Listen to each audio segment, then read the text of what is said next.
우리가 나훔서를 공부하고 있습니다. 나훔서와 요나서의 공통점은 뭡니까? 니느웨에 대한 말씀이다. 그래서 옛날 히브리어를 히라고로 성경을 번역을 했을 때, 구약 성경 히브리어를 히라고로 번역했을 때 그 성경을 70인역이라는 성경이 있는데, 그때는 요나서 바로 다음에 나훔서를 했어요. 요나서 바로 다음에 나훔서. 지금 우리는 그렇게 안 돼 있죠. 요나서 다음에 미가서가 있고 나훔서가 있죠. 근데 이제 그 전에는 요나서 다음에 왜? 니느웨를 향한 시간차를 두고 하는 하나님의 말씀이기 때문에 두 개 이렇게 붙여놨던 거지요. 여러분, 니느웨는 당시 대표적인 도시, 뭐의 대표적인 도시입니까? 한국의 수도는 어디죠? 서울. 그러면은 아수르의 수도는 어디죠? 니느웨. 그죠? 그러니까 아수르라는 나라의 수도가 니느웨. 그러면 여러분, 아수르는 어떤 나라입니까? 이제 아수르에 대해서 우리가 설교 말씀을 많이 나눌 때가 없어요. 근데 아수르 민족은 창세기 10장에 나와요. 창세기 10장에 아수르라는 민족이 나와. 21절, 22절에 보면 셈의 자손, 셈의 아들은 엘람과 아스르와 이렇게 하면서 쭉 적어요. 그러니까 창세기 10장에서 벌써 노아의 홍수 다음에 셈함 야벳이 갈라질 때 아수르족이 있었어요, 없었어요? 그때부터 있었다, 아수르가. 셈의 후손이에요, 셈의 후손. 셈의 후손은 동쪽으로 이렇게 쭉 나간 민족이지 않습니까? 동북부 쪽으로.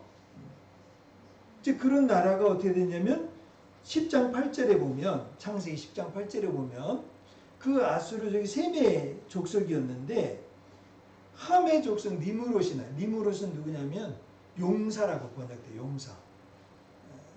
창세기 10장 8절에 보면 세상의 첫 용사다. 용사라는 말은 강력한 자라는, 용맹하다는 거죠. 힘을 바탕으로 하는 사람들이에요. 힘을 바탕. 그러니까 니므롯에 대한 이야기가 많아요. 그러니까 니므롯이 나가면서부터 정복전쟁이 시작이 되는 거죠.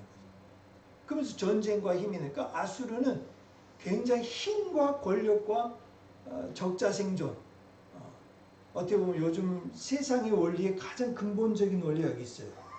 힘을 바탕으로 해서 지배를 하는 민족과 나라가 아수르였다는 거죠. 그러니까 니므롯이 등장하면서 니므롯이 어디로 땅을 확대해 가냐면 11절에 보면 아수르를 정복해요. 그리고 12절에 보면 니므롯에 의해서 신할 땅 바벨이 세워지고 큰 성읍 니느웨를 건설했다. 이런 이야기가 나와요. 그러니까 여러분, 지금 성경의 맥락을 요나 나오면 지금 이야기가 아니라 이미 창세기 역사부터 아수르 민족과 나라가 어떤 나라였다고요?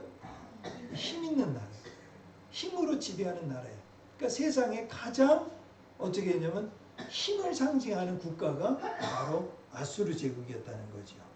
그 니느웨가 얼마나 큰 성이었는지 제가 이야기 드렸죠. 요나서의 표현을 빌리면 니느웨 성은 사흘길에 걸려서 가야 된다 그랬어요. 사흘길이면 엄청 큰 도시입니다. 그리고 요나서에 보면은 요나가 말씀을 전하자 몇 명이 회개하고 돌이켰다 그랬죠. 좌우를 분별하지 못하는 12만 명이 있었다 그랬잖아요. 12만 명이 한 성에 살았다는 건 여러분 요즘 보통 성이 아니 옛날 그냥 고대 성이 크기가 그 정도라는 거예요. 여러분, 우리가 옛날 고대 이야기를 하면은 우리보다 미개했을 것이다, 우리보다 못 살았을 거다, 그렇게 생각하는데 여러분 그렇지 않아요. 19세기에 니느웨 성을 발굴한 고고학자들이 하니까 거기에 최초의 니느웨 성에 고대 박물관이 있었다는 거예요. 도서관이 있었다는 거예요. 그래서 우리가 인류 최초의 서사시라고 하는 길가메시 서사시라는 게 있어요. 인류 창조 역사에 대한 이야기를 하나님을 믿지 않는 사람이지만 시편처럼 노래를 부른 노래예요. 그 작품이 토판으로 발견된 곳이 바로 그 성이었어요. 이 발굴해본 그곳의 뿐이 아니에요.